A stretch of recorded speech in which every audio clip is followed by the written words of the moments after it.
BJP নেতা শুভেন্দু অধিকারীর বিস্ফোরক মন্তব্যের দাঁত ভাঙা জবাব। সম্পূর্ণ ভিডিওটি দেখুন আর ভিডিওটি বেশি পরিমাণে শেয়ার করুন যাতে বাংলার প্রত্যেকটা নাগরিকের কাছে এই ভিডিওটি পৌঁছে যায়। ফারাক্কার এই পুজো মণ্ডপে নামাজের সময়সূচি লাগানোকে কেন্দ্র করে শুভেন্দু অধিকারীর বিস্ফোরক পোস্ট।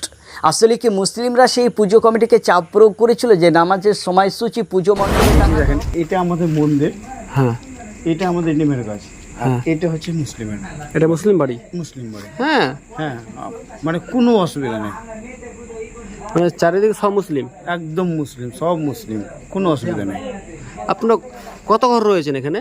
এখানে আমরা 25 থেকে 30 ঘর রয়েছি, ও, বাকি সব মুসলিম, সবই মুসলিম, সবই কোনো মুসলিম। সমস্যা নেই? না তেনারা কোনো রকম ভাবে সমস্যা করছে আপনাদের? না না না, কোনো ভুল, কোনো সমস্যা নাই। ও, আপনাদের কি ভালোবাসে তারা?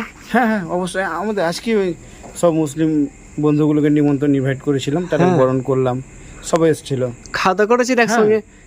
আমাদের তো আপনার দশমীর দিন সবাই আসবে আমাদের ঘরে, সবাইকে ইনভাইট করা হয়, সবাই এসে খাওয়া। আমি কেন বাদ হলাম? আমার সঙ্গে সম্পর্ক হোক, আপনাকেও ইনভাইট করব। একদম একদম। আপনার নাম? পলাশ পরমাণিক। কোথায় এটা?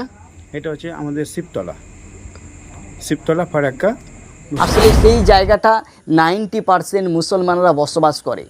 কিছু অংশ সনাতন ধর্মাবলম্বী মানুষ ভাইরা সেখানে বসবাস করে। সর্বপ্রথম তারা দুর্গাপুজো উৎসব সেই জায়গাটাতে অনুষ্ঠিত হবে এবং কি সেই জায়গায় মন্দিরের পাশেই রয়েছে মুসলিমদের বাড়ি এবং তারা সম্প্রীতির বার্তা ছড়িয়ে দেওয়ার কারণেই তারা নামাজের সময়সূচি সেই মন্দিরে তারা সময়সূচি শিবপুর এলাকায় প্রথম এই দুর্গা মণ্ডপ, এই নিয়ে কি বলবেন আপনি?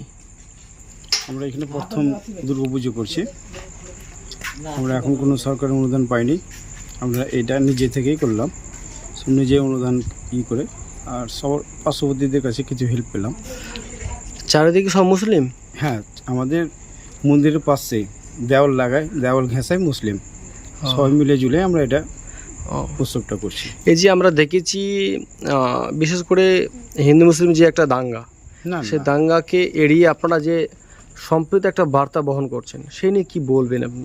না, আমাদের এখানে কোনো ইফেক্ট পড়েনি, বা আমরা পুরোপুরিভাবে সেফটি দিচ্ছে মুসলিমরাই, কোনো আমাদের এখানে অসুবিধা নেই। আপনারা এখানে কয় ঘর রয়েছেন? আমরা হাতে গোনা 25 থেকে 30 ঘর। কেমন লাগছে আপনাদের? খুবই ভালো লাগছে। এই প্রথমবার আপনাদের এখানে দুর্গা উৎসব হচ্ছে, কেমন লাগছে? খুবই ভালো লাগছে, মানে যা সবার সহযোগিতা পাচ্ছি। আমি দেখলাম এখানে এসে নর্মাল একটা কিছু নেই, কোনো থিম নেই। আগামী দিনে কি আপনাদের প্রকল্প রয়েছে কি একটা ভালো একটা থিম নিয়ে আমাদের এখানে দুর্গা উৎসব পালন করব? হ্যাঁ, অবশ্যই। আমরা কিছু সরকারি অনুদান পেলে, এটা তো আমরা নিজস্ব পয়সা থেকে করলাম, নিজের পকেট থেকে করলাম, এরপরে যদি আমরা সরকারি অনুদান পাই আমরা অবশ্যই থিম করব।